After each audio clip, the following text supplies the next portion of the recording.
히브리서 11장은 믿음장이라고 알려져 있는 굉장히 유명한 장입니다. 그런데 또 히브리서 11장만큼 오해를 받고 있는 그런 장도 없습니다. 그래서 오늘 본문을 통해서 우리를 구원하는 믿음, 그 믿음이 무엇인가에 대해서 이 본문을 통해 우리가 잘 알 수 있게 됐으면 좋겠습니다. 우리 가운데 또 제가 사역을 하다 보면 믿음이 안 생긴다는 사람들이 계십니다. 아무리 노력을 해도 또 교회를 와도 믿음이 생기지 않는다는 것입니다. 그런데 이제 우리가 알아야 될 게 뭐냐 하면 사실 이런 사람, 믿음이 생기지 않는다고 말하는 사람도 사실은 믿음을 가지고 있다는 거죠.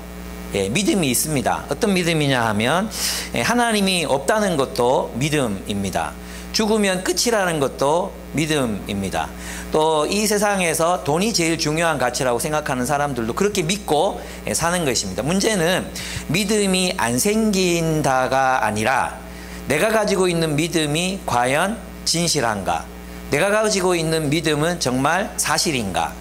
사실에 근거한 것인가? 이것을 더 따져보아야 한다는 거죠. 믿음이 생기지 않는 게 아니라 이미 다른 믿음을 가지고 있는데 그 믿음은 내 인생을 지켜줄 만큼 타당하고 탄탄한 것인가?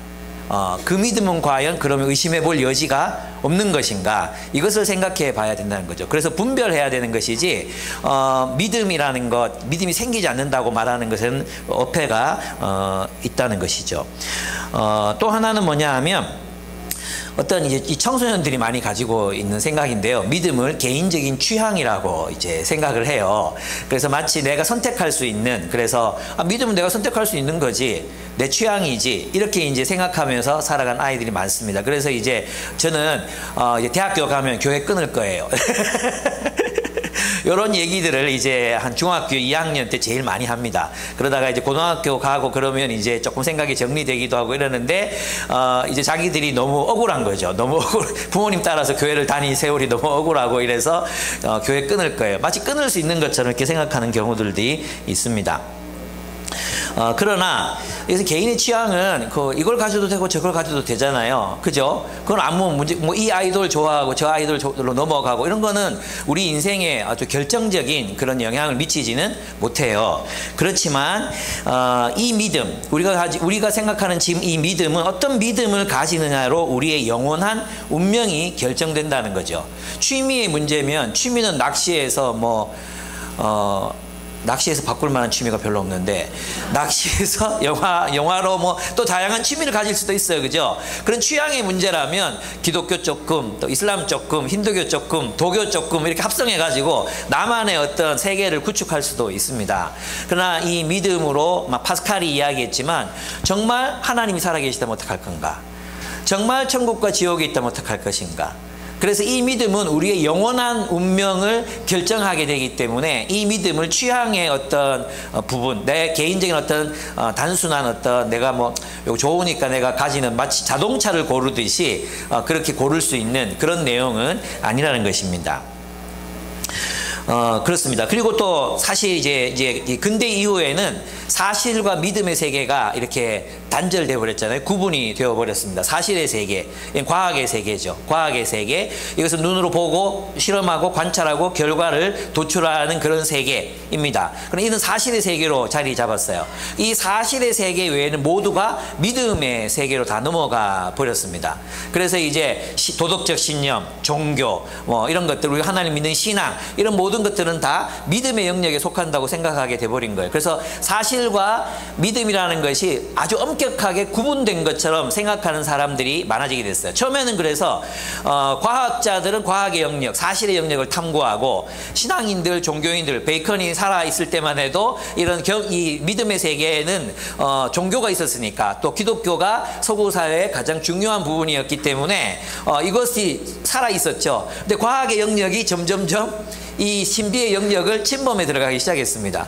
그래서 믿음으로 설명하는 많은 것들을 과학적으로 설명해 내기 시작했어요. 심지어 종교적인 마음들까지도 심리학으로, 또 우리가 모이는 이런 현상들까지도 이제 사회학으로 막 설명해 내기 시작했어요. 그러면서 이제 이 믿음이라는 영역이 각 개인의 그건 너의 선택의 문제야. 네가 가지는 거지. 이렇게 사적인 영역으로 축소되어 버렸습니다. 그런데 이제 오늘날 많은 이제 학자들이 또 과학자나 철학자들이나 이야기하듯이 엄격하게 사실의 세계와 믿음의 세계가 분리되는 게 아닙니다. 특별히 영국의 물리학자요 또 유명한 철학자인 칼 폴라니 같은 사람들은 이렇게 말합니다. 이 세계가 우리가 과학적 사실이라고 믿는 그 과학적 사실들조차도 사실은 믿음에 근거해서 쌓아 올린 지식의 세계라는 겁니다. 예, 우리가 과학을 발전시키려면 이전에 있던 과학적 발견을 믿어야만 하는데 이 과학적 발견이 틀렸다고 판명될 때가 얼마나 많은지 모릅니다. 뉴턴의 만유인력의 법칙 이걸 믿어야 그 다음에 아인슈타인이 나올 수 있었고 아인슈타인을 믿어야 그 다음에 오늘 우리가 생각하는 뭐 있죠 뭐 그런 양자역학 이런 것들이 나올 수 있었습니다. 그러니까 우리가 엄밀하게 과학이라고 말하는 세계 속에도 믿음이란 체계가 존재하고요. 믿음이라는 세계 속에서도 이제 과학적 사실들이 존재합니다. 그래서 이것을 엄격하게 구분하는 것은 오늘날의 물리학 세계 제가 잘은 모르지만 그것을 엄격하게 구분하기가 어렵다는 것입니다. 그렇습니다. 그러면 이제 그래서 이런 이제 믿음이라는 얘기를 우리가 많이 들었기 때문에 어떤 이들은 이렇게 생각해요. 어떻게 생각하느냐 하면 과학적으로 증명이 안 되니까 믿어야지라고 생각한다는 거예요. 사실이 아니니까 믿는 거지. 그래서 마치 기독교 신앙도 사실이 아니기 때문에 믿음을 필요로 해.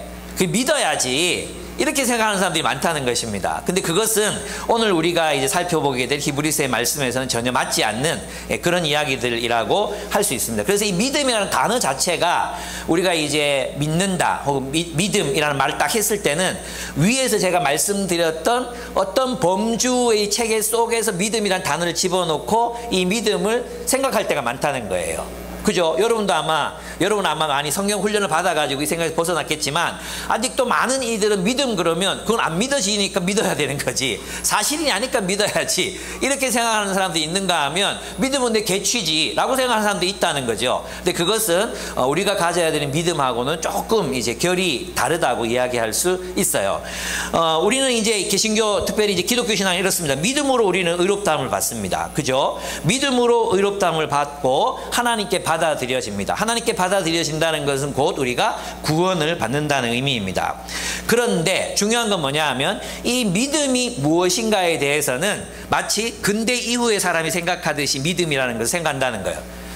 사실이 아니니까 믿어야지. 이건 하나님 믿어. 이 믿음으로 구원받는다고 생각한다는 거예요. 무슨 말인지 아시겠죠? 근데 여기서 말하는 믿음은 그런 종류의 믿음이 아닙니다. 히브리서가 말하는 믿음은 그것과는 굉장히 다르다고 할 수 있습니다. 그래서 우리가 정의해야 되는 건 이제 사실은 성경의 내러티브 속에서 이 믿음이라는 것이 어떻게 정의되었는가, 어떻게 설명되고 있는가, 이걸 가지고 우리의 믿음을 재정립할 필요가 있습니다. 그럼 우리를 의롭다 하여 구원에 이르는 믿음은 무엇인가? 오늘 본문에 보면 1절에서 3절은 믿음의 정의를 말합니다. 믿음은 이런 거야 라고 이야기해 줍니다. 그 다음에 4절부터 이제 4절부터 7절까지는 믿음으로 살아가는 사람들의 삶의 실제를 통해서 믿음의 삶, 믿음은 이런 거야 라고 구체적인 예를 듭니다.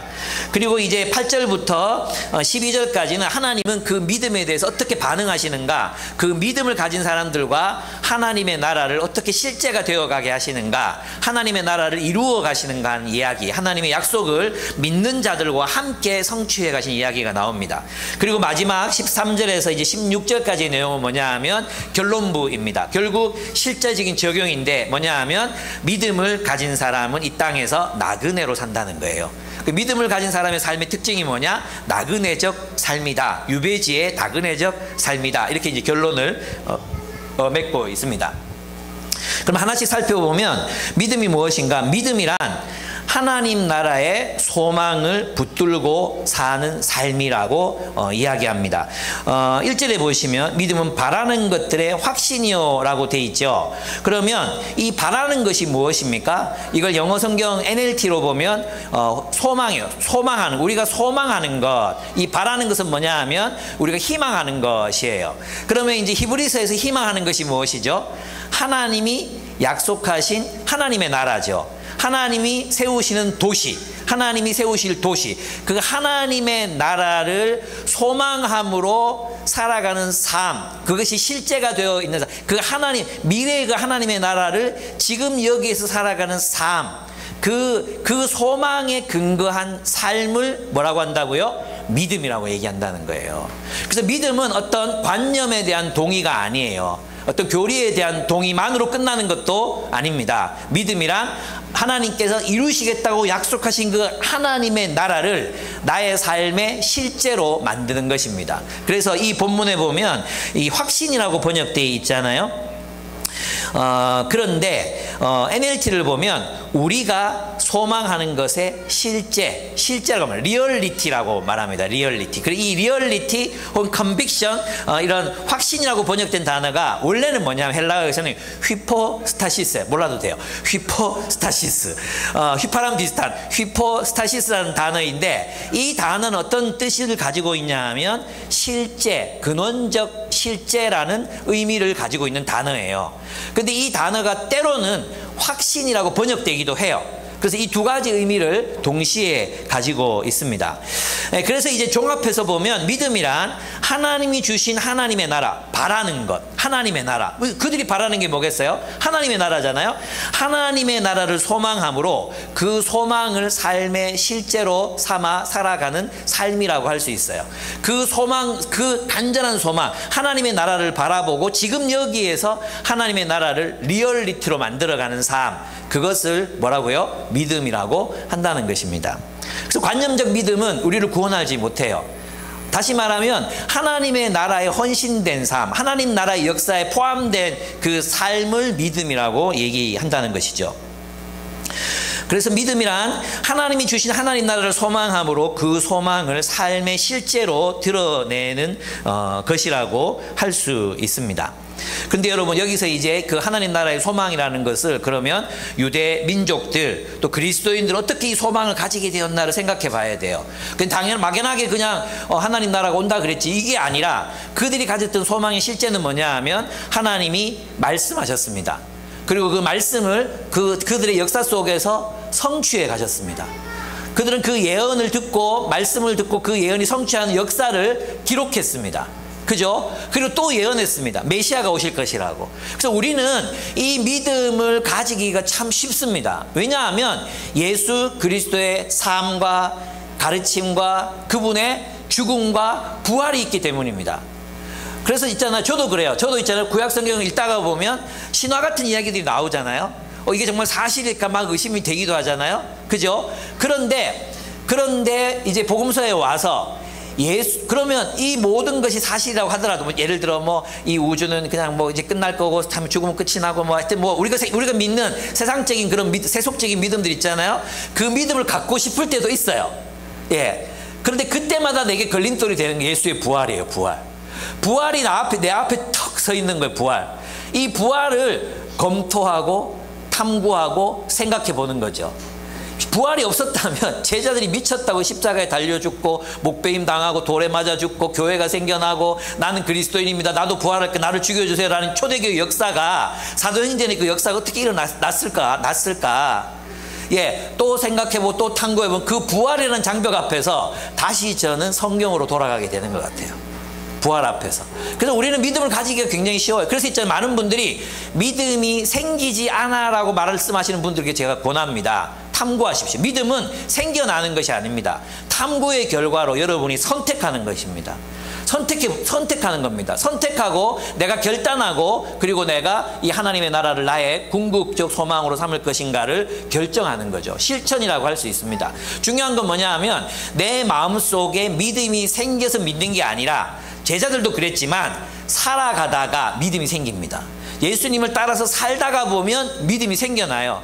그 믿음은 있잖아요, 실천으로 생기는 거지, 계속 이제 어떤 믿음이 왜 안 생겨나지? 그렇게 기다린다고 믿음이 생겨나는 게 아니에요. 믿음은 우리의 주도적이고 아주 결단을 요구하는 그런 행동이라는 것입니다.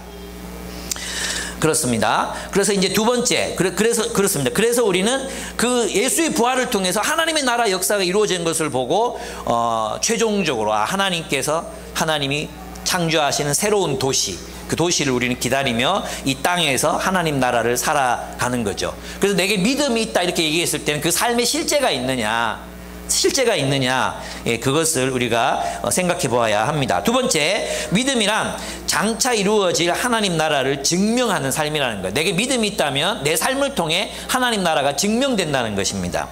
보이지 않는 것들의 증거라 그랬죠. 그럼 이 보이지 않는 게 뭐겠어요? 주석가들마다 다르긴 해요. 그렇지만 제가 볼 때 이 보이지 않는 것, 이 왜 보이지 않겠습니까? 아직 완전히 실현되지 않았기 때문에 보이지 않는 겁니다. 예, 이것은 공간적인 게 아니에요. 공간적으로 저 하늘에 있기 때문에 보이지 않는 게 아니에요. 그게 아니라 여기서는, 이 본문에서는 하나님의 나라가 아직 도래하지 않았기 때문에 보이지 않는 거예요. 우리가 이미 아직 사이에 있기 때문에 보이지 않는 거죠. 보이지 않는 것들의 증명이다. 그럼 믿음을 가진 사람은 그 아직 도래하지 않은 하나님의 나라를 지금 여기서 살아내므로 그 삶으로 하나님 나라를 증명해내는 삶이다. 우리의 삶을 통해서 하나님 나라가 현실이 되고 현존이 되는 것, 그것이 바로 믿음이다라고 설명하는 거예요. 그래서 있잖아요. 하나님 나라의 삶을 선택하고 살아가는 삶, 그 자체, 그 삶으로 증명된 믿음, 그 믿음이 바로 진짜 믿음이다. 진짜 믿음이다. 그리고 그 믿음을 가진 사람들을 하나님은 의롭다 하신다. 그 증거들을 주신다고 이제 이야기하고 있습니다. 그래서 그것이 보이지 않는 이유는 공간적인 이유가 아니라 시간적인 이유이기 때문입니다. 그러므로 우리는 믿음으로 아직은 보이지 않는 하나님의 나라를 증명해내는 삶을 살아가야 합니다. 우리 개인적인 삶으로, 우리의 공동체로 하나님의 나라를 증명해내는 삶, 그 삶을 살아가야 한다는 거예요. 그게 믿음이라는 것입니다. 네, 그것이 믿음이다 하는 겁니다. 일쯤 되면 여러분들의 마음속에 저 김유봉 목사님 생각 아니야? 이런 의심이 들까봐 여러분들이 IBP 비평 주석이 있습니다. IBP 비평 주석, 그 책에 자세하게 설명이 되어 있으니까 참조하시기 바랍니다. 세 번째로 믿음이란 뭐냐? 그것은 세계관입니다. 하나님의 말씀으로 세상을 보는 세계관이라고 할 수 있습니다. 3절을 보시면 믿음으로 우리는 하나님의 말씀으로, 이 세상이 하나님의 말씀으로 지어졌다는 것을 깨닫습니다. 보이는 것은 나타나 있는 것에서 된 것이 아닙니다 라고 말해요. 그죠? 그러니까 이제 그 과학은 뭐냐 하면 있잖아요. 과학은 이 세상이 시작된 시점으로부터 이 세상을 우주를 설명해낼 수 있습니다. 그죠? 과학은 보이는 것에서부터 우리의 삶을 설명해낼 수 있어요. 맞습니까? 그런데 이 세상이 시작되기 전, 보이는 것, 나타난 것, 이 나타난 것이 시작되기 전은 무엇이 이것을 출발시켰느냐는 믿음으로 바라보는 거지 과학으로 설명해낼 수 있는 게 아니에요. 왜냐하면 과학은 존재하는 것, 손에 잡히는 것, 감각할 수 있는 것, 이런 것들만 다룰 수 있고 설명해낼 수 있는 것이기 때문에 과학이 이 모든, 우리가 살아가는 이 모든 세계, 영적이고 현실적이고 신비하고 또 아주 이렇게 일상적인 이런 모든 세계를 과학이 설명해내기는 어려워요. 모든 걸 설명할 수 없어요. 그러면 결국은 나타난 것, 보이는 것 이전의 것들을 어떻게 시작됐을까 하는 무엇으로 결정해야 됩니까? 결국은 무엇을 믿느냐잖아요. 우리는 하나님이 말씀으로 세계를 지었다 이렇게 믿는다는 거죠. 그래서 기독교는 뭐냐 하면 우리 신앙을 가졌다. 믿음이라는 것은 하나님의 말씀의 세계관으로 이 세상을 보는 것, 그것이 바로 믿음이다. 그럼 내 안경이 세상의 눈으로 이 세계를 바라본다면 어떤 것입니까? 세상 사람이죠. 예. 그래서 우리의 눈이 바뀌지 않아 말씀으로 세계를 바라보는 훈련이 우리에게 되어 있지 않으면 우리는 우리의 욕망의 눈으로, 또 때로는 과학주의의 눈으로, 때로는 자본주의의 눈으로 이 세계를 바라보게 되어 있다는 겁니다. 그래서 이것을 오늘 현대적인 용어로 말한다면 믿음이란 기독교 세계관으로 세계를 바라보는 것이다. 이렇게, 그리고 그 눈으로 세계를 바라보고 선택하고 판단하고 분별해서 살아가는 것, 그것이 바로 믿음이라고 이렇게 이야기할 수 있습니다. 그렇습니다. 저는 이제 그렇게 생각합니다. 결국 제가 이제 깨어진 세상 희망의 복음 21세기 고전으로 이제 등극한 책이 있잖아요. 이 책을 읽어보면 나오지만 예, 무가 무에서 유를 창조했다. 무가 무에서 유를 창조했다. 사실 이 보이는 것이 나타나기 전에 뭐가 있었는가? 아무것도 없었다. 저는 이게 더 불합리하다고 보이거든요. 오히려 창조주 하나님께서 말씀으로, 로고스, 즉 온 세계를 질서 있게, 법칙이 존재하잖아요. 법칙이 없으면 물질이 생겨날 수 없고, 물질이 생겨나지 않으면 생명체가 생겨날 수 없잖아요. 그렇죠. 그러니까 말씀으로 세상을 지었다는 것을 믿음으로 받아들이는 것, 그것이 바로 진짜 믿음이다. 그래서 믿음은 기독교 세계관, 하나님의 말씀으로 세계를 보고 세계를 살아가는 것이라고 이렇게 이야기할 수 있습니다. 그렇습니다. 근데 이제 이 본문을 보면서 있잖아요. 많은 분들이 이제 잘못 오용해요. 특별히 이제 왜 래퍼 있어요. 래퍼 왜 믿음은 바라는 것이 실상이요 있었거든요. 믿음 바라는 것도 실상이요 증거니 뭐 이런 친구 있었어요. B가 아니 B 말고 누구죠? BY. 이 친구 우리 교회 와서 좀 배워야 되는데. 이 친구가 얘기했던 게 믿음이라는 걸 자꾸만 있잖아요. 긍정의 힘이라고 보는 거예요. 긍정의 힘. 그래서 내가 믿으면 이루어진다. 네가 믿음이 없어서 안 이루어지는 거야. 네가 믿으면 이루어진다. 이렇게 이제 자꾸 설명하려고 하는 것들이 진짜 많아요. 그래서 이제 그렇죠. 근데 이제 이것도 얘기하고 넘어가야 되는 건데, 그렇게 믿으면 또 되기도 해요. 그래서 있잖아요. 여러분이 이제 기왕이면 긍정의 힘으로 살기를 추천합니다. 부정의 힘으로 살지 말고 긍정의 힘으로 사는 게 훨씬 낫습니다. 왜냐하면 여러분 회복 탄력성 읽어보셨죠? 그 책에 보면 나오잖아요. 우리 뇌는 있잖아요. 이거 된다 이렇게 믿으면 우리 뇌가 되려고 막 준비를 한대요. 예, 그죠? 우리 경제정책 이 사업은 된다 이렇게 믿으면 되는 쪽으로 자꾸 아이디어를 쓰게 돼 있잖아요. 근데 안 된다 이렇게 믿으면 안 되는 쪽으로 뇌가 기능을 하는 거예요. 그래서 이제 오전 시간에 그런 얘기 했는데, 우리 형제들 중에 자존감이 낮은 친구들은 자매들에게 프로포즈를 할 때 거절당할 걸 믿고 프로포즈하는 사람들이 많아요. 그죠? 니네 안 좋아하지? 니 내 실체, 내가 프로포즈도 안 받아줄 거지? 그래 맞지? 그리고 이게 뺑뺑뺑뺑 도는 거죠. 뺑뺑뺑 도는 거죠. 그러니까 우리가 말하고 우리가 선언하고 또 우리가 믿는 것, 그것이 우리의 삶을 형성하기도 하기 때문에 저는 기왕이면 부정의 힘보다는 긍정의 힘으로 살아라. 기왕이면 믿고 살아. 된다고 믿고 살아. 이렇게 말하고 싶어요. 그러나 이 본문에서 말하는 이 믿음은 그것과는 다르다는 것을 여러분이 아시고 그렇게 하셨으면 좋겠습니다. 그렇습니다. 여러분 있잖아요. 여러분 이제 청소년들한테도 얘기한 거지만 여러분 이미 그것을 극복했기 때문에 이제, 그런데 여러분의 마음이 여러분의 의지를 따라오지 못할 때가 있어요. 그죠? 그래서 여러분 내가 그렇게 얘기했어요. 요즘 애들은 싫으면 안 해도 된다고 생각해요. 싫으면 안 해도 된다. 싫으면 안 해도 된대요. 그런데 내가 진짜 너무 황당해가지고, 야 너거는 시험 공부 좋아서 하냐고. 너희들 시험 공부를 하는데 시험 공부가 막 좋은 느낌이 들 때까지 기다려. 시험 공부를 하고 싶은 마음이 막 공부를 열심히 하고 싶은 마음이 생길 때까지 막 기다려. 그럼 너희는 영원히 공부를 못할 거야. 그리고 영원히 공부를 못하면 너희의 미래는 노숙자야. 내가 이렇게 얘기했거든요. 맞죠? 예, 여러분이 진짜 하고 싶어서 하게 됩니까? 하고 싶어서 하는 경우 거의 없어요. 뭘 해야 됩니까? 여러분 이제 제가 그래서 이제 나건이하고 이제 상민이가 와가지고 계속 이제 이렇게 고개를 숙이고 있었어요. 그래서 제가 고개를 들라. 그리고 앞을 바라봐라 이렇게 자꾸 얘기했거든요. 근데 10초를 못 넘겨. 10초 만에 그래서 자꾸 물으니까 이제 듣고 있어요 그러는 거예요. 그래서 제가 유명한 얘기를 했죠. 네 육체가 너의 정신을 지배한다. 다시 눈을 들어라. 그래서 내가 몇 번 하고 그만둘 줄 알았나 봐. 내가 40분 앞에서 설교하는데 계속 10초마다 고개 들고 목사님 보고 다시 이랬는데 오늘은 한 10분 갔어요. 10초가 10분이 됐어요. 놀랍지 않습니까? 몸이 변하는 거죠. 여러분 있잖아요. 교회가 싫어지거나 어떤 일들을 하고 싶지 않거나 이런 여러 마음이 들 때 먼저 여러분의 몸을 예배로 드리는 것. 여러분 그 로마서는 뭐라고 하면 너희 마음을 하나님께 드려라 안 해요. 너희 마음을 드리라 하지 않고 너희 몸을 산 제물로 드리라고 말해요. 몸이에요. 몸을 드리면 마음이 따라오게 돼 있어요. 예, 찬양을 드릴 때도 오늘 전 찬양을 너무 좋았어요. 수찬 너무 좋았어요. 예, 진짜 와 로잔에서 그 드리던 찬양 느낌이 막 나고 막 그랬습니다.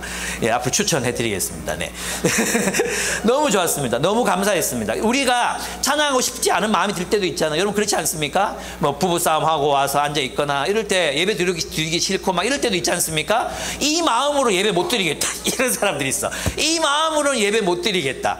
웃기지 말라 그래라 진짜.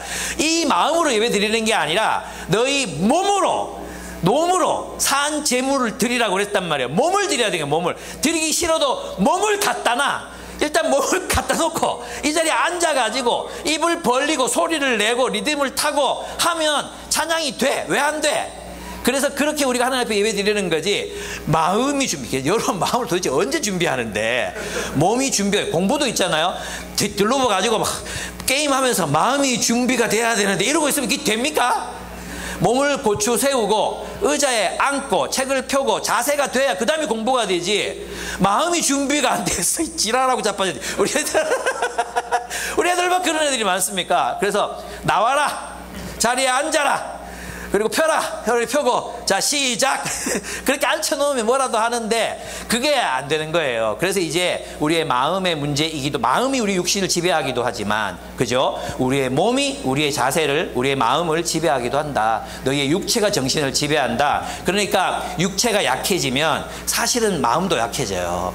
여러분, 그래서 여러분 몸이 과로하지 않도록 이렇게 혹사시키지 않도록 하는 거 굉장히 중요해요. 이렇게 혹사시키다 보면 마음이 지치거든요. 그러면 어떻게 생각하냐면, 아, 내가 좀 쉬어야겠다, 이렇게 생각한단 말이에요. 쉰다고 쉬는 게 아니에요. 우리 예배 자리에 와 있어야 되고 또 헌신의 자리에 늘 와 있어야 되는 것이 우리의 현실이라고 할 수 있습니다.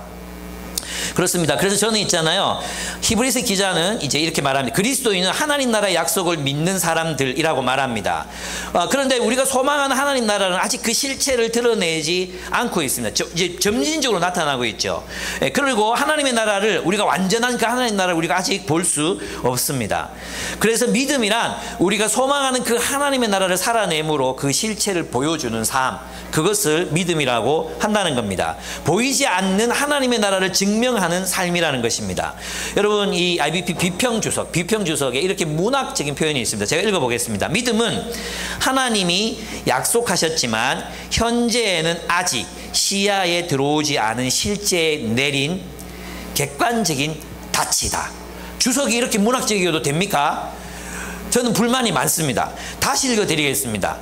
믿음은 하나님이 약속하셨지만 현재에는 아직 시야에 들어오지 않은 실제에 내린, 하나님 나라에 내린 객관적인 닻이다. 그 소망, 하나님 나라의 소망의 닻을 내리고 지금 여기를 살아내는 삶을 믿음이라고 한다는 것입니다. 그렇습니다. 그래서 믿음이란 우리가 바라는 하나님 나라의 실체를 보여주는 삶이며 아직 완전히 드러나지 않아서 보이지 않는 하나님 나라의 증거로서 우리가 살아내야 하는 삶이라는 것이죠. 그런 의미에서 믿음은 실천이라고 할 수 있습니다. 믿음은 관념이 아닙니다. 믿음은 행동이자 믿음은 실천이라고 할 수 있습니다. 그리고 하나님의 나라의 약속을 믿고 하나님의 말씀의 눈으로 세상을 바라보고 사는 것, 그것이 바로 믿음이라고 하는 것입니다. 몸은 교회에 와 있지만 세계관은 세속적인 사람들, 몸은 교회에 와 있지만 또 가르침이 그렇게 세속적이니까 교회에 와 있어도 여전히 세속적인 삶을 사는 사람들이 정말로 많습니다. 우리의 관점이 바뀌고 삶이 바뀌고 하나님 나라를 증명해내는, 우리 삶이 실제로 살아내는 그런 개인이 되고 공동체가 되는 것, 그것이 바로 믿음의 삶입니다. 그래서 믿음이란 느낌이 아닙니다. 믿음이란 느낌이 아니고 믿음이란 긍정의 힘도 아니고요, 믿음이란 수동적인 것도 아닙니다. 저절로 생겨나는 것이 아니라는 뜻입니다. 믿음이란 탐구를 통해 내린 결단입니다. 믿음이란 주도적인 선택입니다. 믿음이란 하나님의 약속을 신뢰하기로 결단하는 것입니다. 믿음이란 하나님의 약속을 신뢰하기 때문에 살아내는 삶입니다. 그러므로 몸으로 그렇게 살아보면 내면의 믿음이 생길 것입니다. 믿음이란 하나님의 말씀은 나의 세계관으로 삼아 살아가겠다는 결단, 하나님의 나라를 지금 여기에 나의 삶으로 여기고 살아가겠다는 그 결단이 바로 믿음이라는 것입니다. 로잔에서는 이럴 때 박수를 막 치더라고요. 예. 우리도 좀 세계화될 필요가 있습니다. 세계화. 아멘 아멘은 못하더라도 이건 좀 세계화될 필요가 있다고 생각합니다. 네. 그렇습니다. 그래서 그러면 이게 뭐냐? 그러면 이 믿음을 삶에 실제로 살아내는 이게 뭐냐? 이게 이제 4절에서 7절에 나옵니다. 그것은 이것입니다. 하나님은 믿음으로 살아가는 삶을 칭찬하시는데 세 개입니다. 세 개. 첫째는 예배예요. 예배. 어떤 게 믿음이냐? 예배. 두 번째는 일상의 삶. 그 세 번째는 사명입니다. 믿음을 가진 사람 어떻게 사느냐? 아벨처럼 예배 드린다는 겁니다. 아벨처럼 예배 드린다. 아시겠죠? 아벨의 예배가 뭐냐? 그 믿음으로 사는 사람은 하나님을 예배합니다. 아벨은 가인보다 더 나은 제물을 드렸다고 말하죠. 왜냐하면 아벨의 제물을 하나님이 받으신 이유는 그의 제물이 믿음으로 드리는 제물이었기 때문이래요. 그러면 믿음으로 드린다는 게 뭡니까? 하나님이 살아계시고 하나님이 자신의 삶에 정의와 공의를 요청하신다. 그래서 아벨의 삶과 예배는 일치되어 있었습니다. 아벨의 삶과 예배가 일치되어 있었기 때문에, 그래서 하나님이 살아계시기 때문에 얼마나 간절히 고귀하게 정성을 들여서 그렇게 예배했겠습니까? 그 예배를 받으심으로 하나님은 아벨의 삶이 의롭다, 너는 내 백성이다, 너는 구원받는 자다라고 의롭다, 그의 예배를 받아주심으로 그의 삶을 의롭다 하신 것입니다. 이해가 되십니까? 여러분, 아벨의 예배는 더 많은 정성, 더 많은 돈이 들었기 때문에 하나님 받으신 게 아니라 그의 삶과 예배가 일치했기 때문에 믿음으로 드렸다고 얘기하는 거예요.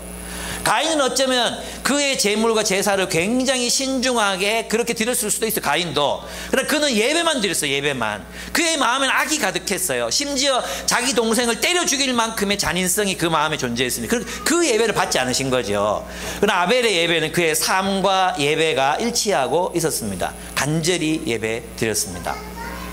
그 예배, 하나님을 믿는 자는 어떤 삶을 사느냐? 하나님을 예배하는 삶을 산다. 세상 사람들보다 더 나은 예배를 드린다. 더 나은 예배, 가인보다 더 나은 예배, 삶의 예배뿐만 아니라 우리는 삶의 예배를 강조하다 보니까 함께 모여서 하나님 앞에 드리는 이 예배를 굉장히 소홀하게 여길 때가 많습니다. 예배가 시작되는 데서 뒤에서 떠들고 있고 하드 빨고 있고 이럴 때도 많습니다. 예, 하나님이, 저는 이런 생각이 들거든요. 하나님께서 우리 앞에서 예배 받으시기 위해서, 우리의 찬양을 받으시기 위해서 이 앞에 계십니다. 여기 임재하고 계십니다. 근데 우리는 그 하나님에 대해서 안중에 없습니다. 자기 떠드는 건 교제하는 건 좋아요. 그런데 하나님에 대해서 찬양할 때조차도 폰 보고 있고 하나님 무시하고 하나님께 예배드리지 않습니다. 하나님을 경배하지 않습니다. 그럼 저는 니들이 나랑 대화하자면, 나 예배한 다음에 하나님 떠나실 것 같아요. 너끼리 예배 드리라 하고 갈까? 내가 하나님이 갈 것 같아요. 안 그렇습니까? 여러분, 우리가 진짜 전심으로 하나님을 찬양하고 하나님을 기대하고 하나님을 만나겠다는 소망과 확신 가운데 이 자리에 여러분이 모여 있으십니까? 여러분이 나의 강의를 듣기 위해서 모였습니까? 여러분이 음악을 즐기기 위해서 모였습니까? 아니지 않습니까? 우리가 예배할 때도 정말 전심을 다해. 정말 저는 일어서서 예배했으면 좋겠거든요. 근데 몇 번 해보니까 일어섰다가 한 두 곡하고 앉고 이래가지고 차라리 앉아서 예배드리자 이래 돼서 제가 바뀌었는데, 여러분의 삶이 고달픈 걸 알아요. 우리 한국 사람도 진짜 전 세계에서 두 곡하고 앉는 나라들은 한국밖에 없어요. 대부분 나라들이 다 서서 예배드리거든요. 근데 우리가 여러분 피곤한 거 아니까 하나님도 아시겠지 하고 앉아서 예배드려. 그러면서 우리 마음조차도, 우리의 행위조차도 진짜 하나님을 진심으로 예배하는가? 여러분 있잖아요, 우리 아이들, 여러분도 그렇잖아요. 임영웅 나오면 막 전부 막 미칩니다. 할매들이 막 임영웅 그러면 막 미쳐요. 막 차를 온통 임영웅으로 다 도배해 놓고 임영웅 포스터 사고 임영웅 굿즈 사고 이런 돈 얼마나 쓰는지 모릅니다. 우리 애들도 아이돌 콘서트 가가지고 막 히딱티비집니다. 막 넘어갑니다. 막 소리 지르고 기절하고 막 난리가 납니다. 안 그렇습니까? 근데 우리는 왜 하나님 앞에서 소리 지르고 춤추고 하나님 앞에서 좀 기절도 해보고 하나님을 막 절규도 하고, 왜 우리는 그렇게 살지 못할까요? 왜 우리의 하나님은 우리에게 홀대를 받으실까요? 왜 우리 하나님은 우리의 예배 드리고 우리 앞에서 하나님이 무시를 당하셔야 합니까? 저는 우리의 마음이 정말 하나님 앞에서 좀 간절해지고 소망하고 하나님의 현존 앞에서 정말 하나님을 진심으로 예배했으면 좋겠어요. 삶이 더 중요하지, 이것도 중요하지만 예배 없이 어떻게 우리의 삶을 하나님께 올려드릴 수 있겠습니까? 예배 없는 삶은 공허할 뿐입니다. 삶이 없는 예배는 심판을 받을 뿐입니다. 여러분, 우리의 삶과 예배가 일치하는 삶, 이것이 바로 믿음이라는 것입니다. 그래서 믿음이 있는 사람은 하나님을 그런 자세로 예배하게 되어 있습니다. 두 번째, 믿음으로 사는 사람은 하나님과 동행합니다. 에녹이었습니다. 에녹의 기사를 보면요, 다른 위인들, 노아, 아브라함, 수많은 위인들 있잖아요. 또 심지어 악인들, 가인의 이야기까지도 굉장히 길게 기록되어 있습니다. 근데 에녹은요, 딱 두 줄밖에 없어요. 그가 하나님과 동행하며 자녀를 낳았다. 이거밖에 없어요. 우리 삶이죠. 하나님과 동행하며 자녀를 낳았다. 딱 두 줄밖에 없거든요. 하나님과 동행한다. 근데 하나님이 유일하게 그를 어떻게 하셨습니까? 예, 산채로 하나님께로 옮겨가셨습니다. 죽음을 보지 않고 하나님께로 옮겨가게 하셨습니다. 무엇 때문입니까? 하나님과 동행이라는 단어입니다. 하나님과 동행한다는 게 뭘까요? 24시간 하나님을 묵상하는 걸까요? 아니라고 생각합니다. 성경을 보면 미가서에서 분명하게 나와 있지만 그것은 공의를 행하고 인자를 사랑하는 거라 그랬습니다. 공의를 행하고 인자, 헤세드, 하나님의 사랑을 실천하는 삶, 그 삶, 하나님을 사랑하기 때문에 하나님의 길을 걷는 삶, 이것이 하나님과 동행하는 거예요. 하나님과의 동행은 있잖아요. 하나님을 사랑하기 때문에 하나님의 말씀에 따라 순종하는 삶. 그것. 여러분 자녀들도 키워보면 맨날 엄마 앞에서 엄마 오늘 뭐 해? 막 수다 떨어. 막 그런 애들 있잖아. 사랑스럽죠. 근데 내가 시키면 안 해. 쓰레기 좀 비워. 싫어. 뭐지 저게? 이럴 때 있잖아요. 우리 하나님이 그럴 수 있다는 거죠. 예. 그렇습니다. 우리는 일상의 삶, 5절에 보면 믿음으로 에녹은 죽지 않고 하늘로 옮겨갔습니다. 안 죽고 나는 하나님 나라로 갈까? 이걸 믿었다는 뜻이 아니에요. 예, 그가 믿음으로 살아냈기 때문에, 믿음으로 하나님과 동행하는 삶을 살았기 때문에 하나님은 그를 옮기셨다는 것입니다. 세 번째 노아입니다. 노아는 바로 사명을 따라 살아가는 사람의 본입니다. 믿음으로 사는 사람은 하나님이 맡기신 사명을 위해 충성합니다. 그러나 하나님이 이해할 수 없는 명령에 순종합니다. 누가 산꼭대기에다가 배를 만들겠습니까? 사람들이, 그는 그랬습니다. 지나가다가 사람들이 많이 비웃었지 않았겠습니까? 여기다 왜 배를 만들어요?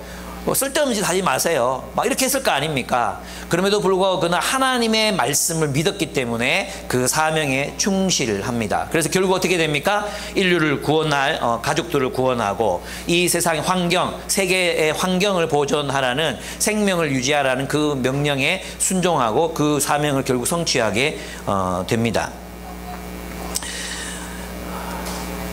그렇습니다. 그러면 이제 우리가 알 수 있는 게 뭐죠? 이렇게 믿음으로 살아갔던 삶. 그렇게 믿음으로 사는 삶이란 하나님을 예배하고 일상을 하나님과 동행하며 그리고 사명을 따라 사는 것입니다. 그죠? 그런데 하나님은 이 모든 사람들에게 내가 너희와 함께하고 있다. 너희의 삶이 옳다.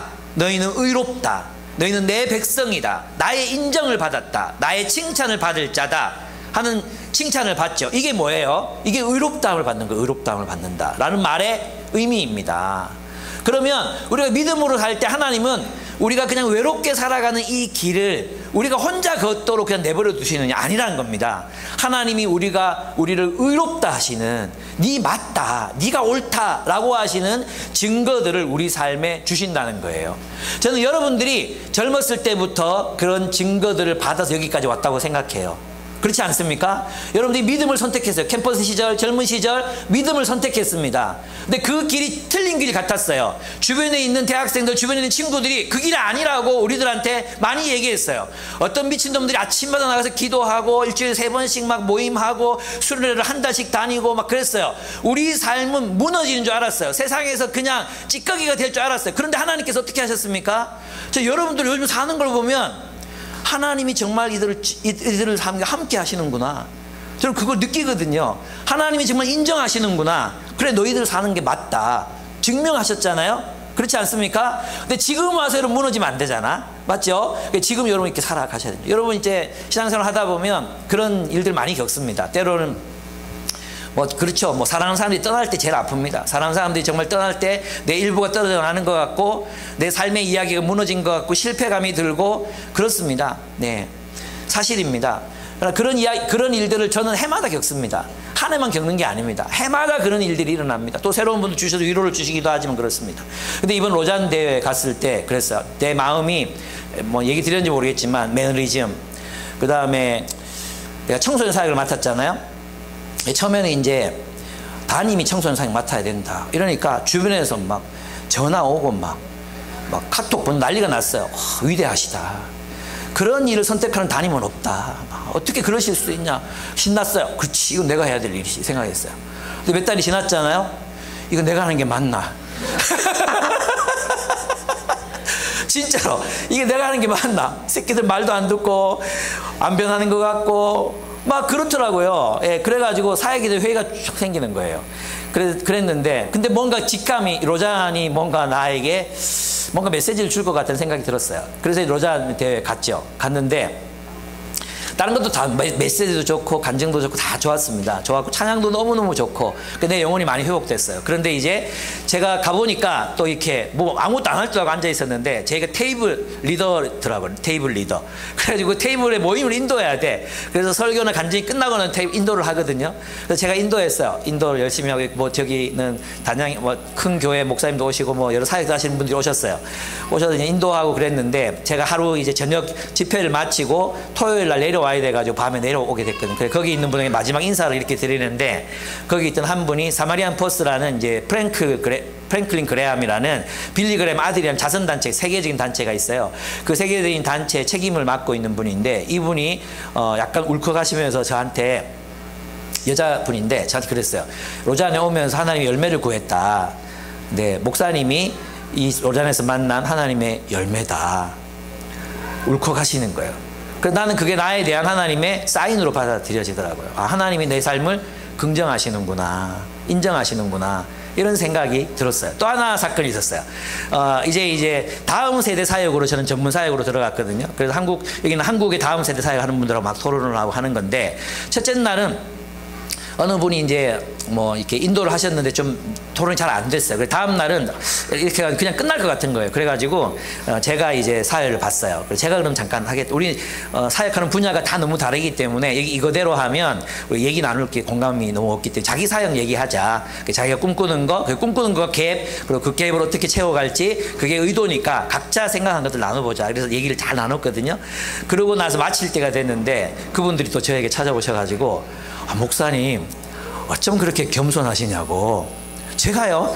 다른 사람이 제가 안 겸손한데 그랬는데 어쩜 그렇게 겸손하시냐고, 어쩜 그렇게 진실하시냐고. 많이 배웠다. 그리고 막 처음에는 연락처 안 주고받았거든요. 다들 연락처 주고받고 같이 연락하고 이렇게 또 마치게 됐어요. 이게 저에게는 사인이었어요. 그래서 저는 막 회복이 되더라고요. 아, 하나님이 어쩌면 내가 틀렸을지도 모르고 내가 잘하고 있는 생각이 들지도 모르겠고 내가 진짜 뭘 실수를 했나? 그래서 사람들이 떠난다. 뭐 이런 여러 가지 생각이 드는데 그래, 하나님이 나를 이렇게 성장시키시고 자라가게 하셨구나 확신이 들더라고요. 그리고 이제 우리 돌아와가지고는 청소년들을 이제 신방하기 시작했습니다. 이제 매주마다 만나고 2명, 3명, 뭐 1명 이렇게 만나기 시작했거든요. 제일 처음에는 이제 아윤이 중학교 2학년짜리들을 만났어요. 그 얘들이 보면 설교할 때 보면 눈이 풀려 있거든요. 눈이 풀려 있어요. 딴 세계에 가 있어요. 그래가지고 내가 얘들한테 뭔가 돼 보이는 생각이 드는 거야. 그래서 라라코스터 불러가지고 다 먹고 나서 난 너희들이 내 설교를 안 듣는 것 같아서 내가 청소년 사역을 해도 되나 그만둬야 되나 고민이 된다.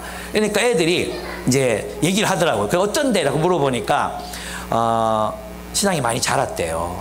신앙이 많이 자랐고 BSM 할 때 어때? 이게 신앙이 이거 나한테 립 서비스 할 수 있으니까 BSM 할 때 어때? 옛날에는 진짜 하기 싫었대요. 정말 하기 싫었는데 이제는 어디까지 왔냐 하면 하기 싫지만 해보니까 좋더라. 배우는 게 있더라. 여기까지 왔어요. 그래서 지금 열심히 하잖아요. 그러면 이게 이제 시간이 지나고 훈련이 되잖아. 그러면 힘든 시간은 단축되고 이제는 아 좋더라 이게 되는 거죠. 그죠? 그리고 이제 초등학교 6학년 지음이 동기들 희우 애들 만났어요. 만나가지고 이제 밥 먹고 얘기하는데 그냥 아기들 갖다가 애들 이거 언제 크나 빨리 컸으면 좋겠는데 저 땡길 수도 없고 막 이런 생각이 들었었는데 얘기를 나누는데 의젓해져 있는 거예요. 그러면서 있잖아, 자기들이 초등부 때랑 지금 다른 게 뭐야? 그때는 쌤이 시켜가지고 그냥 막 말을 했는데 짧기도 하고 그랬는데 여기 와서 길게 말씀 들은 거 가지고 속으로서 나누니까 신앙이 잘하고 있는 것 같고 그리스도인으로 사는 게 좋다 이렇게 얘기하는 거예요. 예. 네, 그 집에 가서 물어보세요, 진짜. 그래서 난 너무 기분이 좋았어요. 예. 그것이 나의 삶에 주신 하나님의 사인이라고 생각했어요. 그리고 이제 자윤이를 만났거든요. 자윤이를 만났는데 이 자윤이가 여행을 3달 동안이나 다녀왔기 때문에 여행 기간 동안 그동안 쌓아왔던 게 다 무너지진 않을까 막 걱정이 되는 거예요. 그래서 자윤이를 1대1로 불렀어요. 혹시 다 같이 모이면 또 그 속에 묻혀갖고 아무 얘기도 안 할까 봐. 그러니까 얼마나 잘았는지 자기는 자기의 정체성 그리스도인이다. 그리고 이 안에서 나의 세계관과 이런 거 채워가려고 한다. 근데 걱정이 근데 세상에서 살면 어떻게 살아야 되지 막 묻고 하더라고요. 그러면서 제가 이제 차 타고 가면서 자윤아 니는 너무 많은 걸 알아. 국제 무역, 국제 관계, 경제, 사회, 정치 여러분 대화해 보시면 배워요. 내가 받아 적어야 돼. 근데 있잖아요, 얘가 너무 많은 것을 목사인 나에게도 막 가르치니까 어떤 느낌이겠어요? 이 새끼 재수없다 이런 생각이 들잖아요. 나도 그런 느낌이 드는데 다른 애들 얼마나 재수없게 느끼겠어요. 그래서 내가 차 타고 가면서 정말 내가 너에게 하는 말인데, 너를 사랑해서 하는 말인데 이제는 들어라. 네가 알아도 모른 척해라. 목사님은 어디 가도 사람들이 날 좋아해. 왜 그런지 아냐? 나는 진짜 몰라. 그래서 물어보거든. 그건 무슨 뜻이에요? 더 설명해 주세요. 이렇게 물어보면 그 사람이 하고 싶어하는 말에 대해서 물어봐. 그럼 사람들이 너를 좋아할 거야. 누가 리더인 줄 알아? 좌중을 토론으로 압도하는 사람이 리더가 아니야. 물어보는 사람, 질문하는 사람이 리더야. 이러고 이제 알겠습니다. 대화의 힘 읽어봐. 알겠습니다. 너무 잘하는 게 너무 많이 잘하는 거예요. 우리 명은이도 마찬가지고. 예. 저는 몰랐지만 명은이가 자기 학교 다닐 때 학교 선생이 이제 얘가 교회 다니는 줄 알고 네가 목사 아들이야 그러면서 막 이게 핍박을 했더라고요. 근데 그 새끼 만나가지고 좀 따지고 싶은데 하여튼 막 그런 일들이 있었대. 근데 그 자꾸 꿋꿋하게 잘 이겨낸 거예요. 이게 나는 이제 나의 삶에 주시는 사인. 하나님 나라의 역사. 어떤 사람에게는 예배를 받아주시고, 어떤 사람은 그냥 데리고 가시고, 어떤 사람이 하나님 나라의 역사가 나타나게 하시잖아요. 그죠? 노아처럼, 또 아브라함처럼.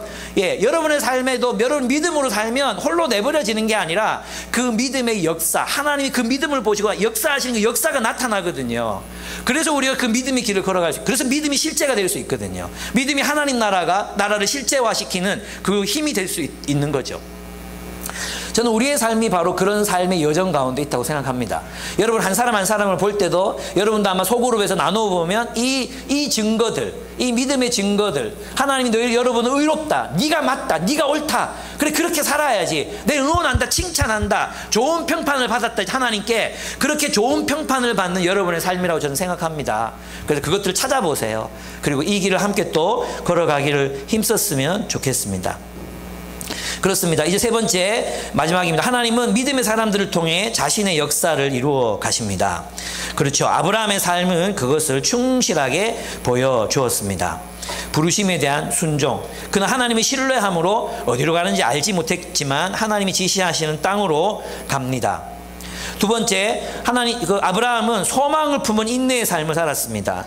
부르심에 대해 순종했을 뿐만 아니라 하나님이 보여주시는, 하나님이 세우실 튼튼한 기초를 가진 도시, 새 예루살렘 성, 하나님의 나라를 그는 바라보고 환영하고 그 나라를 향하여 걸어갔습니다. 그래서 그는 이 세상에 살며 집을 짓지 않습니다. 장막에 머물며 삽니다. 왜 그렇습니까? 이 땅이 자신이 거할 땅이 아니라는 것을 알았기 때문에, 하나님 주신 땅이 아니라는 것을 알았기 때문입니다. 그들은 불편함과 떠돌이 생활, 그리고 그 어디에도 소속되지 못하는 그런 어떤 변방의 삶, 그 변방의 삶을 기꺼이 감내했습니다. 히브리서 기자는 아브라함이 그의 아들과 손자까지 함께 장막에 살았음을 강조합니다. 여러분 있잖아요. 여러분 자녀들이 있잖아요. 너무 곱게만 키우시면 안 됩니다. 여러분 그거 알죠? 잔디깎기 엄마라는, 잔디깎기 마음이라는 거 여러분 아시죠? 뭐냐 하면 모든 장애물들을 엄마 아빠가 다 치워주는 거예요. 그래서 그랬대요. 한 사람을 이제 한 아이가 엄마가 진짜 많이 노력해가지고 막 서울대 보내고 또 뭐 하버드 보내고 다 했대. 하버드 대학원까지 나왔대요. 그 대학원을 다 졸업하고 난 뒤에 얘가 뭐라고 말하는, 이제부터 열심히 살아야 되잖아요. 뭐라고 말하냐면, 엄마 이제 뭐 해야 돼? 엄마 이제 뭐 해야 돼? 여러분 있잖아요. 우리 교회 여러분 생각하죠? 여러분 불안 세대라는 책을 여러분이 이제 읽어보시면 나올 거예요. 그 책을 읽어보시면 나오는데 아이들에게 필요한 게 뭐냐 하면 조직되지 않은 위험한 놀이가 필요하대요. 우리 교회 정말 너무 잘하고 있잖아요. 리더 모임 할 때 그냥 방치해 놓잖아요. 그죠? 나는 이게 뭔가 누군가가 들어가가지고 뭔가 해야 되는 거 아니 늘 생각했거든요. 근데 아니었어요. 얘들이 서로 놀면서 규칙을 만들고 얘들이 서로 놀면서 때로는 위험한 놀이를 하면서 안전함을 스스로 확보하는 능력을 배울 거라는 믿음이 있었거든요. 근데 이 불안 세대가 똑같이 얘기하고 있더라고요. 그래서 지들끼리 레슬링도 하고 때로는 공에 눈도 맞고 있잖아요. 이런 거 해야 돼요. 그리고 지저분하다고 그런 거 바이러스 같은 거 좀 먹어야 건강하게 큰대요. 무균 상태에서 크면 아이들이 오히려 병약해진대요. 여러분 너무 아이들 보호해서 키우면 안 됩니다. 아시겠습니까? 그래서 있잖아요. 싸우고 눈티가 뭐 부 왔어. 잘했다 하고 다음에도 뭐 좀 안전하게 놀아라 하고 이래야지.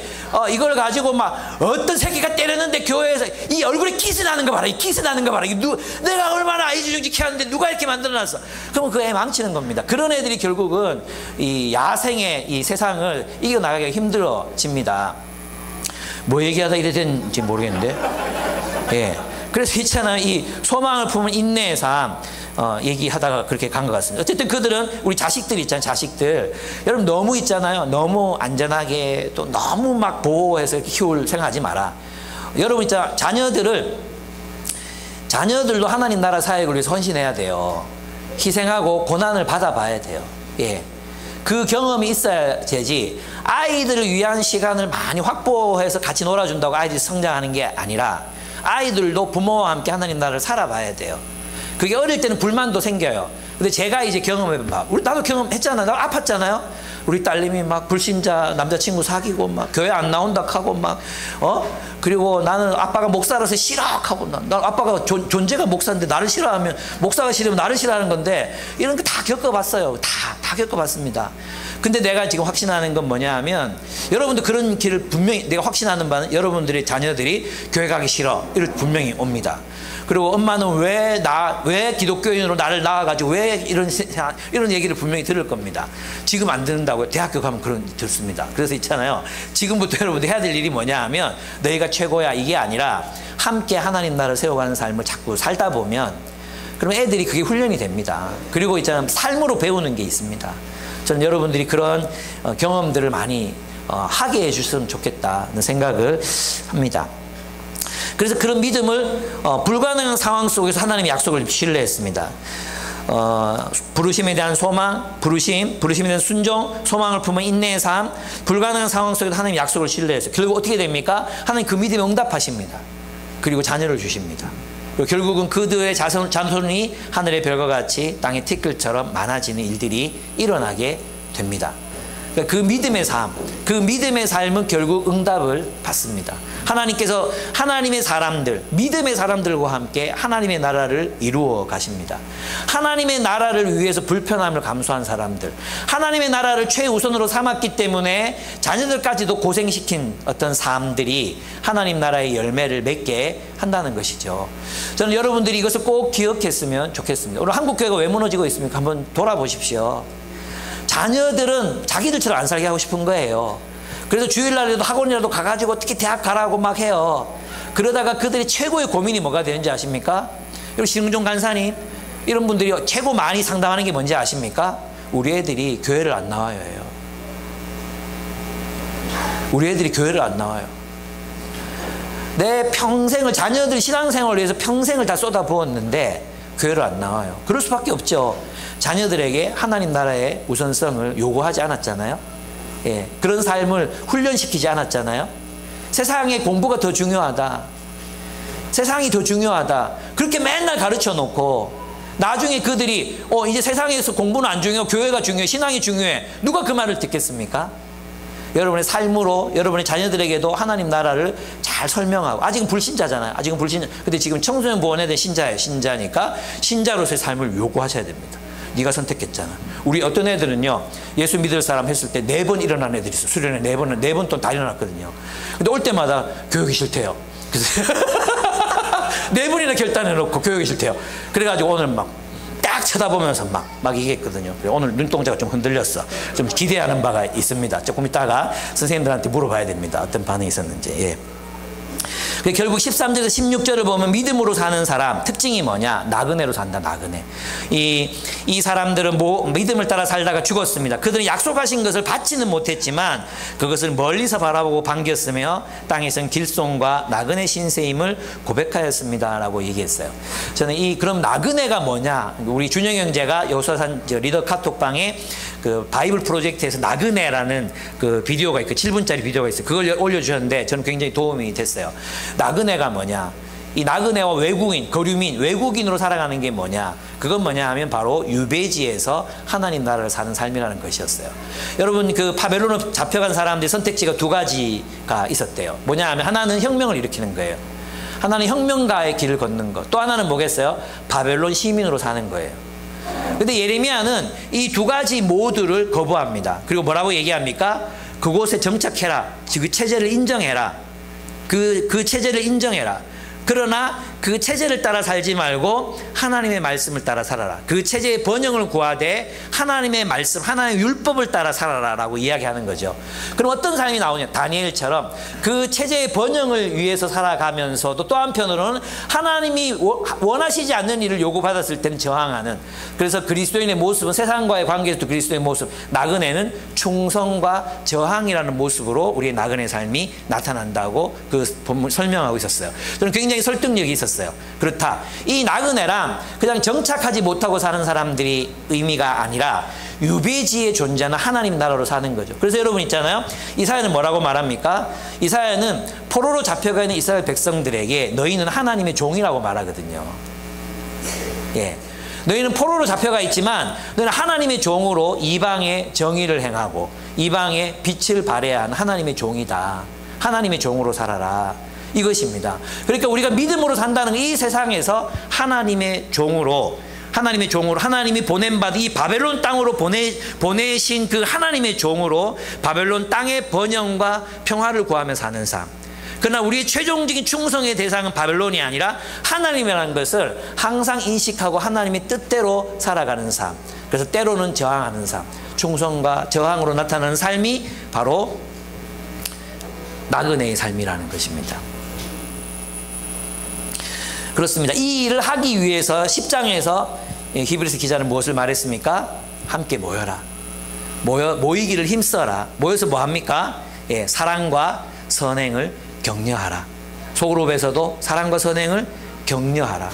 헤세드적인 삶, 또 그리스도인으로 가기 위해서 서로 힘을 불어넣어줘. 그렇게 살아야죠. 서로 사랑하고, 또 있잖아요. 어떻게 하나님의 선교에 참여하고, 멘토링하고, 주변 사람들에게 복음을 전하고, 또 정의로운 일에 함께 가담하고, 이런 일들을 위해서 살아라. 서로 격려해 주어야 한다는 것입니다. 그래서 이 나그네의 삶이 의미하는 바를 톰 나이트는 그렇게 말해요. 우리의 최종적이고 유일한 충성의 대상이 바로 하나님과 그의 나라라는 사실을 드러내며 사는 것, 그것이 바로 나그네의 삶이라는 것입니다. 여러분의 삶이 그렇게 되었으면 좋겠습니다.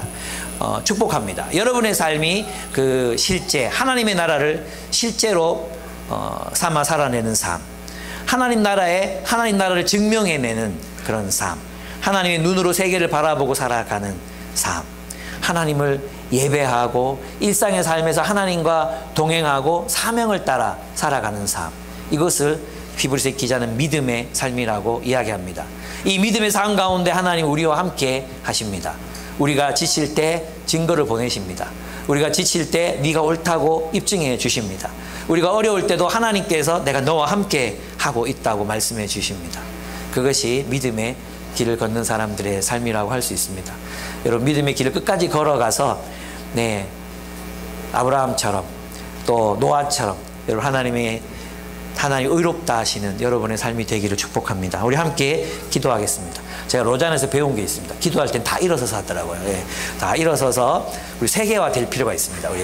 우리의 신앙이 좀 세계화 될 필요가 있습니다. 다 일어나서 함께 하나님 앞에서 기도하도록 하겠습니다. 믿음으로 살겠습니다. 하나님의 나라를 나의 삶이 실제로 살아내고 하나님의 나라가 존재하는 것을 증명해내는 삶, 하나님의 관점으로 사는 삶을 살겠습니다. 그런데 이 믿음의 삶을 살기에 내 삶이 너무 연약하고 보잘것없고 우리는 너무 쉽게 무너집니다. 하나님 도와주십시오. 다시 일어날 힘을 주시고 우리의 무너진 마음을 다시 회복시켜 주시고 다시 그 길을 걷도록 해 주십시오. 네, 그렇습니다.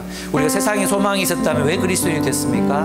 아닙니다. 우리는 세상에 소망이 없음을 발견했습니다. 그리고 그리스도 안에서 소망을 발견했습니다. 하나님께서 만들어가고 계신 그 하나님의 나라를 우리는 소망합니다. 그 나라를 먼 곳에서 반기며 그 나라가 이루어지기를 간절히 바라는 마음으로 살아가고 있습니다. 그 믿음의 삶은 우리가 함께 이 땅에서 하나님 나라 공동체를 세우는 삶으로, 이들과 함께 하나님의 선교에 참여하는 삶으로, 세상의 가포 눈물들을 향하여 찾아 나아가는 삶을 우리들에게 요청하고 있습니다. 이 삶은 힘듭니다. 혼자 살아갈 수 없습니다. 그래서 모여서 이 사랑과 선행을 격려하는 삶을 삽니다. 하나님, 우리가 끝까지 이 길을 잘 걸어갈 수 있게 해주십시오. 믿음의 길을 걷게 해주십시오. 기도하겠습니다.